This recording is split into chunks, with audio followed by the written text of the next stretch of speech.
هاد لا فيديو موجه للتلاميذ والاولياء التلاميذ اللي بزاف منهم البارح ملي تزاد ديك 1500 درهم للاساتذه بداو تيقولوا لهم يلا مبروك عليكم رجعوا للاقسام رجعوا قريو 1500 درهم دقه واحده صافي رجعوا ديروا النيه ورجعوا لاقسامكم. ايوا قبل ما نطالبوهم بهذا الرجوع خليونا اولا نعرفوا حقيقه المطالب ديالهم وحقيقه هذه الزياده هذه. اولا وهو ان الاساتذه ملي بداو الاحتجاجات وبداو الاضرابات ديالهم في 5 اكتوبر كان الغايه ديالهم والمطلب ديالهم الاساسي والاولي وهو إلغاء ذاك النظام الأساسي، ثم إدماج الأساتذة اللي تفرض عليهم التعاقد، عاد الزيادة في الأجور والتعويض عن المهام. النظام الأساسي أو بعبارة أصح نظام المآسي هو بخلاصة تحرير تدريجي لنظام التعليم العمومي، يعني حرية في التسيير بحال البلان ديال المدارس الخاصة. غير هذا تيكون من المال العام اللي تيقلب كل واحد كيفاش يدير ياكل منه، لهذا كيقلصوا عدد الأساتذة وكيخدموهم بسقف زمني غير محدد وكيعطوهم حتى مهام مفتوحة. باش نجيكم للأخر، هذا النظام الأساسي الجديد هو عبارة عن تخريب ممنهج لقطاع التعليم. باش نزيدو نفهموا شوية، هذا النظام الأساسي ما عطاش أدنى حق وأدنى كرامة للأساتذة في الممارسة ديال الوظيفة ديالهم. بحال مثلا ما كانش فيه شي قانون اللي كيفرض الاهتمام بالمؤسسات التعليمية، بحيث أن الأساتذة اللي كيصيفطوهم من المناطق النائية ما كيلقاوش أبسط الظروف للممارسة ديال المهمة ديالتهم أو الوظيفة ديالهم. لهذا الأساتذة طالبوا بسحب هذا النظام الأساسي الجديد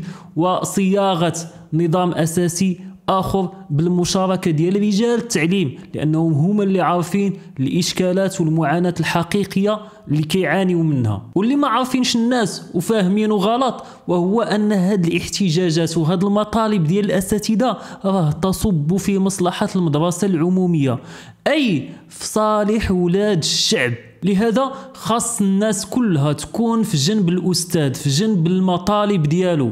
راه إلا ما دارش واحد النظام أساسي جديد عمر هاد البلاد ديالنا ما غادي تكون فيها واحد النهضة في مجال التعليم. واش عباد الله حنا داخلين على 2024 ومازال عندنا بعض الأقسام اللي كتعاني من الاكتظاظ اللي تيكون فيها يعني أكثر من 46 تلميذ، فيها 48، فيها 50 تلميذ.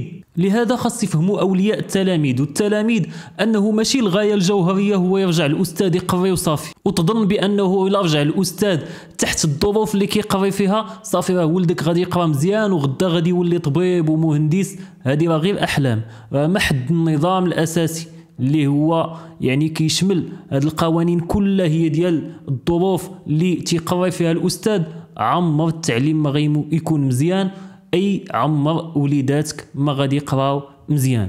راه باش تكون عندنا واحد النهضة في مجال التعليم ويقراو وليداتنا مزيان كيف بغينا، خاص تبدل هاد المنهجية وتبدل هاد البيداغوجية وتبدلوا أصلا هادوك المقررات اللي ما كيوازيوش يعني وما كيتماشاوش مع الثقافة ديالنا ومع لغة العلم اللي هي الإنجليزية. لهذا خاص التلاميذ وأولياء التلاميذ يكونوا في جنب الأستاذ، ويطالبوا ايضا بالزياده في الاجور الاساتذه، لانه كيفاش بغيتي واحد الاستاذ يقري ولدك مزيان وهو يعني كيعاني من ظروف ماديه كيضل كيفكر فيها، راه النفسيه ديالته عمرها ما غادي تكون مؤهله للعطاء بواحد الشكل اللي هو جيد. وخليونا نحسبوها احنا باش نعرفوا واش نيت كتكفيهم ولا ما تكفيهمش. فالاستاذ كيشد واحد 5200 درهم، الا كان يعني مزوج وعنده أسرة وعنده وليدات راه غادي يكون كاري بواحد 2000 درهم، زيد عليها واحد 500 درهم غير ديال الضوء وديال الماء وديال الانترنت اللي حتى هو ولا ضروري حيت يخدم به،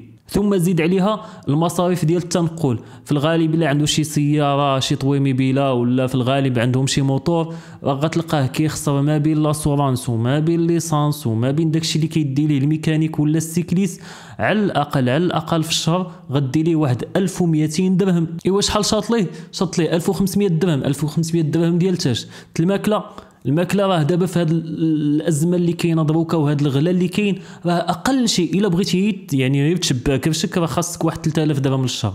يعني ماشي غادي تاكل شي ماكله المهم داكشي اللي تياكلوا كاع عامه المغاربه، واحد النهار طاجين واحد النهار كسكسو واحد النهار عدس وغاديه الايام، خاصك على الاقل واحد 3000 درهم للشهر. عاد فينا هما المصاريف ديال الملابس، فينا هما المصاريف ديال لومبانات، فينا هما المصاريف ديال الضياف، ديال بزاف يعني راه ديك الماندا ديالتهم ما كافياهمش. اما الا كان تيتنقل وكان تياكل في الزنقه يعني ابار يعني ديك الماكله ديال الدار اللي كتكون راه هضره كلام عاوتاني، يعني خصو مصروف اخر تتلقاه كل مره مغدي ب 21 درهم فاطر ب 10 دراهم، يعني راه خصو مصروف فوق داك المصروف اللي قلنا ديال 3000 درهم. فديك 5200 درهم ممكن تكفيه في حاله وحده، وهو انه يبقى ساكن مع والديه ما يتزوج ما والو، يعني هنا نقدر تكفيه، لانه بصراحه راه ما دير ليه حتى شي حاجه الا كان رب اسره وكان مزوج. نرجعوا لصلب الموضوع اللي هو تغيير النظام الاساسي. فالحكومه ملي شافت ان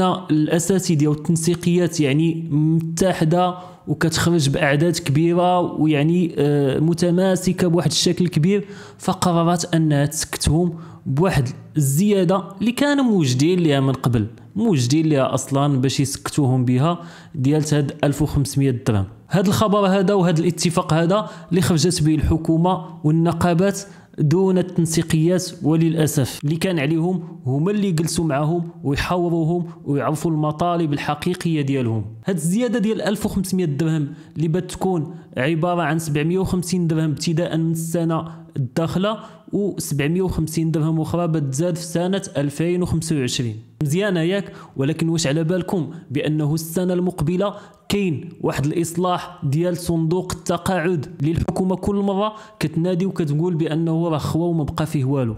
لهذا من المتوقع انه تكون عاوتاني اقتطاعات الاساتذه اللي ممكن تتراوح ما بين 250 درهم حتى 1000 درهم. وايضا كاين الصندوق ديال التغطيه الصحيه اللي هو كنوبس اللي حتى هو دائما كيناديو بانه راه خوا، ومن المتوقع انه ثاني تكون واحد الاقتطاعات ابتداء من السنه القادمه اللي غادي تتراوح ما بين 150 درهم و500 درهم. ايوا فين هي هاد الزياده نتاع 1500 درهم؟ يعني داكشي اللي غادي نزيدوا لهم نعاودوا نحيدوا لهم بلاصه اخرى. ودي زعما والله الا بصراحه هاد الحكومه هادي راه بزاف.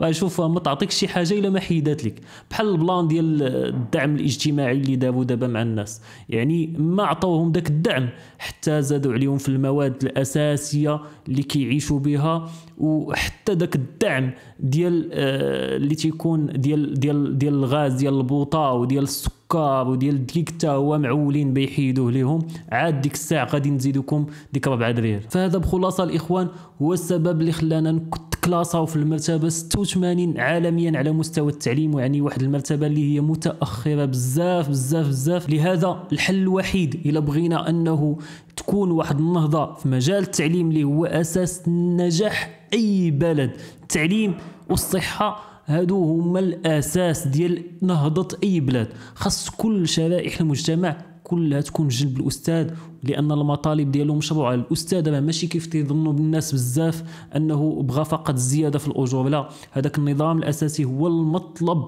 الاولي قبل اي شيء، وايضا تيجي من بعده الزياده في الاجور باش الاستاذ يخدم مرتاح. فحتى الوليدات والناس اللي كيقريو ولادهم في البريفي راه خاص يتضامنوا مع الاستاذ، لانه التعليم بشكل عام التعليم العمومي هو الركيزه ديالتنا الى نجح، ويعني كل الفئات ديال المجتمع يعني كانت كتقرا وكانت عندها واحد الجوده في التعليم، هذا راه كله كيصب في مصلحه البلاد والعباد.